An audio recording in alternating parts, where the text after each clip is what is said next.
Hi viewers, welcome to our channel. Rahul Gandhi గారి పైన అంబేద్కర్ గారి మునిమన్మడు టెర్రరిస్ట్ అని చెప్పేసి అన్నాడని ఒక వార్త వైరల్ అవుతుంది. నిజంగా అన్నాడా? మరి ఈయన వెనుక ఎవరున్నారు? సో ఇప్పుడు ఇదే అంశం మీద డిస్కస్ చేయడానికి ప్రజెంట్ మనతో పాటు జర్నలిస్ట్ చరణ్ పరమి గారు ఉన్నారు. వారితో ఒకసారి మాట్లాడదాం. నమస్తే అన్న. నమస్తే అన్న, రాహుల్ గాంధీ గారి పైన అంటే రాహుల్ గాంధీ ఒక టెర్రరిస్ట్ అని చెప్పేసి అనుమని అంబేద్కర్ గారి మునిమన్మడితోటి అనిపించమని చెప్పేసి ఒక వార్త వైరల్ అవుతుంది. మరి ఆయన అన్నాడా?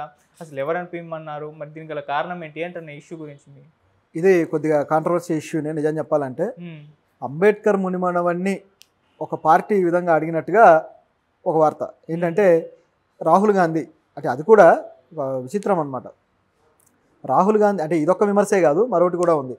రాహుల్ గాంధీ ఏదైతే రిజర్వేషన్ల మీద వ్యాఖ్యలు చేశాడో ఆ రిజర్వేషన్ల విషయంలో కూడా రాహుల్ గాంధీని విమర్శించు, రాహుల్ గాంధీ తప్పు మాట్లాడానని చెప్పు అని చెప్పేసి ఆయన మీద ఒత్తిడి తీసుకొచ్చారు. సో ఎవరు తీసుకొచ్చారు ఏంటి అనేది ఇప్పుడు కాంట్రవర్సీ. ఎవరు తెచ్చారంటే ఒక పార్టీ తీసుకొచ్చిందట. అది అంబేద్కర్ మునిమనవడే బయట పెట్టారు.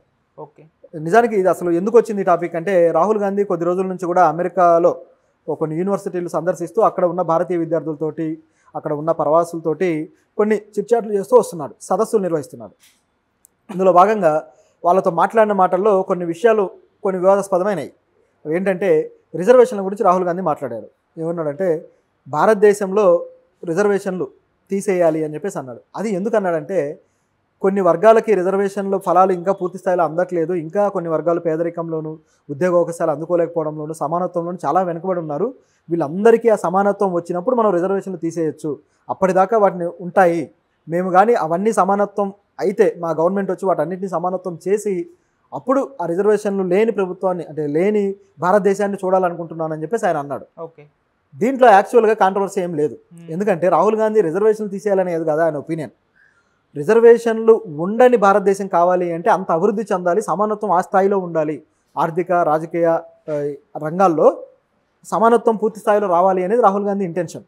దాన్ని బీజేపీ వాళ్ళు వేరే విధంగా ట్విస్ట్ చేశారు. ఎట్లా అంటే బడుగు బలహీన వర్గాలు ఎస్సీలు కావచ్చు, ఎస్టీలు కావచ్చు, మైనారిటీలు కావచ్చు, వీళ్ళకు ఉన్న రిజర్వేషన్లు ఏవైతే ఉన్నాయో వీటిని తీసేసి వాళ్ళని ఇబ్బంది పెట్టాలి, లేకపోతే వాళ్ళకి అన్యాయం చేయాలని రాహుల్ గాంధీ చూస్తున్నాడు అన్నట్టుగా బీజేపీ ఎంపీలు అమిత్ షా అనేక మంది రాహుల్ గాంధీ మీద దుమ్మెత్తి పోసే ప్రోగ్రాం పెట్టుకున్నారు. అంటే ఆయన వ్యాఖ్యల మీద తప్పుడు అర్థాలు ఇవ్వడానికి ట్రై చేశారు. దీంతోపాటు వాళ్ళ పార్టీలో ఉండే బీజేపీ పార్టీలో ఉండే ఎస్సీ సెల్ కావచ్చు, అలాగే మైనారిటీ సెల్ కావచ్చు, వీళ్ళ అధ్యక్షుల నుంచి కూడా విమర్శలు వచ్చేలాగా మాట్లాడించారు. ఈ స్థాయిలో దీన్ని ట్విస్ట్ చేయడానికి ట్రై చేశారు. కొంతమంది నమ్మారు కూడా. సోషల్ మీడియాలో ఎట్లా ఉంటుందంటే గొర్రెల్లాగా ఏదన్నా వస్తే దాన్ని నమ్మడానికి రెడీ అయిపోతారు, ఫ్యాక్ట్ చెక్ కూడా చేసుకోవట్లేదు. ఇది ఇక్కడ ఉన్న పరిస్థితి. అయితే ఆయన వ్యాఖ్యల్లో ఉన్న ఉద్దేశం వేరు, అది అప్లై చేసిన వీళ్ళు మాట్లాడిన విధానం వేరు.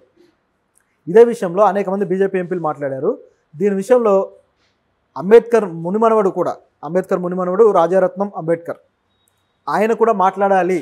ఈ విధంగా రాహుల్ గాంధీని రిజర్వేషన్ల విషయంలో వ్యతిరేకిస్తూ విమర్శలు చేయాలి అని చెప్పి ఆయనకు ఒత్తిడి వచ్చిందట. ఎవరి నుంచి వచ్చిందంటే బీజేపీ పార్టీ నుంచే నాకు ఆ ఒత్తిడి వచ్చింది, కొంతమంది ఆ పార్టీ నుంచి నాకు ఈ విధంగా మాట్లాడమని చెప్పేసి కమ్యూనికేట్ చేశారు అని చెప్పేసి ఆయన మీడియా ముందు బయటపెట్టాడు. కానీ నేను ఆ విధంగా చెయ్యను, నేను సమానత్వం కోసం పోరాడే వ్యక్తిని, అంబేద్కర్ ఆశయాల ప్రకారం పోరాడుతున్నాను. ఆయన ఏమన్నాడు ఏంటి అనేది నాకు తెలుసు, దాంట్లో క్లారిటీ ఉంది. నన్ను ఎవరు నా పై అధికారిలాగా నన్ను ఎవరు వచ్చి హుకుం జారీ చేస్తే మాట్లాడే వ్యక్తిని కాదు నేను అని అంబేద్కర్ గారి మునిమనుడు చాలా స్ట్రాంగ్గా రిటర్న్ కౌంటర్ ఇచ్చాడు. ఓకే, దాంతోపాటు బీజేపీ పార్టీకి అనుకూలంగానో లేకపోతే కాంగ్రెస్కి అనుకూలంగానో లేకపోతే వ్యతిరేకంగానో మాట్లాడే టైప్ కాదు నేను.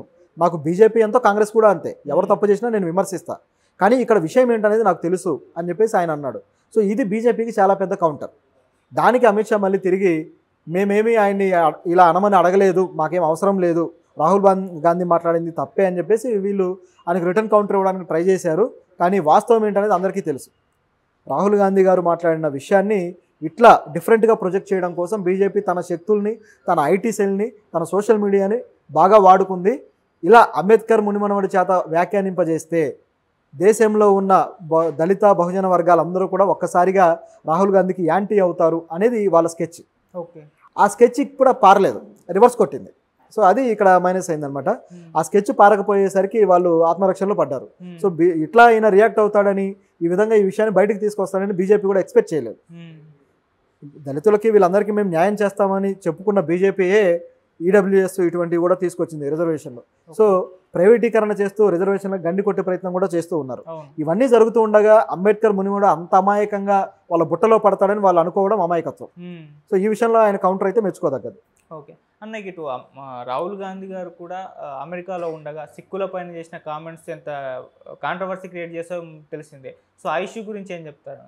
సిక్కుల మీద ఆయన కామెంట్లు కూడా అవి కూడా బీజేపీ స్టైల్ ఆఫ్ ట్విస్టింగ్ అన్నమాట. ఓకే, ఆయన ఏమన్నారంటే సిక్కులు తలపాగా పెట్టుకోవడానికి కూడా భయపడుతున్నారు, సిక్కులు వాళ్ళ ఆత్మరక్షణలో పడిపోతున్నారు, సరైన వాళ్ళు. ఎందుకంటే సిక్కులకి ఒక 5 రకాల పద్ధతులు ఉంటాయి. ఖల్సా అంటాం దాన్ని. తలపాగా కావచ్చు, ఖడ్గం కావచ్చు, ఇటువంటి ఒక 5 రకాల పద్ధతులు ట్రెడిషనల్గా వాళ్ళు మెయింటైన్ చేస్తారు. అంటే ఒక వారియర్ స్టైల్ వాళ్ళది.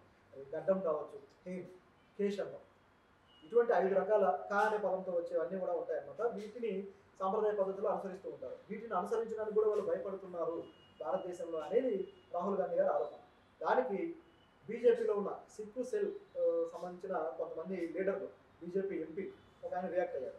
రవనీత్ సింగ్ అని చెప్పేసి ఎంపీ రియాక్ట్ అయ్యాడు. ఆయన ఏమన్నాడంటే రాహుల్ గాంధీ టెర్రరిస్టు, అసలు సిసలైన టెర్రరిస్టు, ఈ విధంగా ఎట్లా మాట్లాడతారు సిక్కుల గురించి అని చెప్పేసి భారీ స్థాయిలో విరుచుకుపడ్డాడు. రాహుల్ గాంధీ భారతదేశానికి సంబంధించిన వ్యక్తే కాదు, ఆయన భారతదేశంలో ఉండడు, ఎప్పుడు విదేశాల్లోనే తిరుగుతాడు, విదేశాల్లో మన దేశానికి సంబంధించి నెగిటివ్ వ్యాఖ్యలు చేసి మన దేశం పరువు తీస్తుంటాడు. ఈ విధంగా రకరకాలుగా రాహుల్ గాంధీ మీద విమర్శలు చేశాడు. ఆయన బాగా టెర్రరిస్టు భావజాలం కలిగిన వాడు, ఆయన పూర్తి స్థాయి టెర్రరిస్టు. రాహుల్ గాంధీకి ఎవరైనా సపోర్ట్ చేస్తే వాళ్ళు కూడా టెర్రరిస్టులే. అంటే అడ్డు అదుపు లేని మాటలు అనమాట ఇవన్నీ కూడా. ఏ స్థాయిలో రాహుల్ గాంధీ మీద అక్కసు ఉందనేది కనపడుతుంది. రాహుల్ గాంధీకి సపోర్ట్ చేసే ఎవరైతే ఉన్నారో అంటే వామపక్షవాదులు, అలాగే కొంతమంది వ్యక్తులు అంటే మైనారిటీస్ కావచ్చు, ఎవరున్నా సరే వాళ్ళందరూ టెర్రరిస్టులే అని చెప్పేసి ఒక దిక్కుమాలిన పనికిమాలిన వ్యాఖ్య అయితే చేశాడు రవనీత్ సింగ్. దీనికి కూడా విమర్శలు అయితే వస్తున్నాయి. ఆయన టెర్రరిస్ట్గా సంబోధించడం అనేది ఏమాత్రం సరైంది కాదు. అంటే ప్రతిదానికి లవ్ జిహాదులని, టెర్రరిస్టులని ఒక దుర్మార్గమైన పేర్లు పెట్టి దేశభక్తిని ఒక పావుగా వాడుకొని వీళ్ళు రాజకీయం చేస్తుంటారు. అంటే వీళ్ళ పార్టీ ఒక్కటే దేశభక్తులైన పార్టీ, దేశంలో ఉన్న మిగతా పార్టీలన్నీ కూడా ఏదో గొర్రె పార్టీలు లేకపోతే టెర్రరిస్ట్ పార్టీలు అనే ముద్ర వేయడానికి ట్రై చేస్తుంటారు. ఇంతకన్నా నీచమైన రాజకీయం ఎక్కడా ఉండదు. సో ఈయన ఈ విధంగా మాట్లాడడంతో పాటు కొంతమంది వ్యక్తులు సిక్కులు సోనియా గాంధీ ఇంటి ముందు ధర్నాలు కూడా చేస్తున్నారు. ఆవిడ ఇంటి ముందు ధర్నాలు చేసే బ్యాచ్ ఎవరై ఉంటారనేది మనం ఊహించవచ్చు. సో వీళ్ళు కూడా వాళ్ళకి సంబంధించిన బ్యాచ్.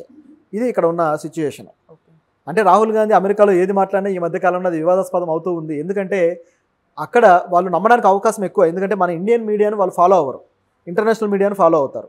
ఒకవేళ వాళ్ళు ఏదైనా ఫాలో అవ్వాలనుకున్నా నేషనల్ లెవెల్లో ఉన్న చాలా వరకు మీడియా గోధి మీడియా, టైమ్స్ నౌ కావచ్చు, రిపబ్లిక్ కావచ్చు, న్యూస్ 18 కావచ్చు, ఏవైతే ఛానల్స్ ఉన్నాయో ఇవన్నీ కూడా ఆయనకు భజన చేసే మీడియానే.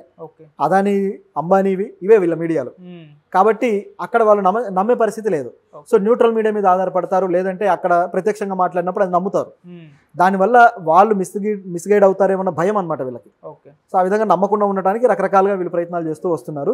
ఇది కూడా కొంతవరకు ఫెయిల్ అయింది. ఎందుకంటే ఈ రవనీత్ సింగ్ మీద ఇప్పుడు కేసు పడింది. కర్ణాటకలోని ఒక పోలీస్ స్టేషన్లో ఆయన మీద ఈ విధంగా మాట్లాడాడు రాహుల్ గాంధీని అని చెప్పేసి కేసు వేశారు. ఎందుకంటే టెర్రరిస్ట్ అనడం అనేది సామాన్యమైన మాట కాదు.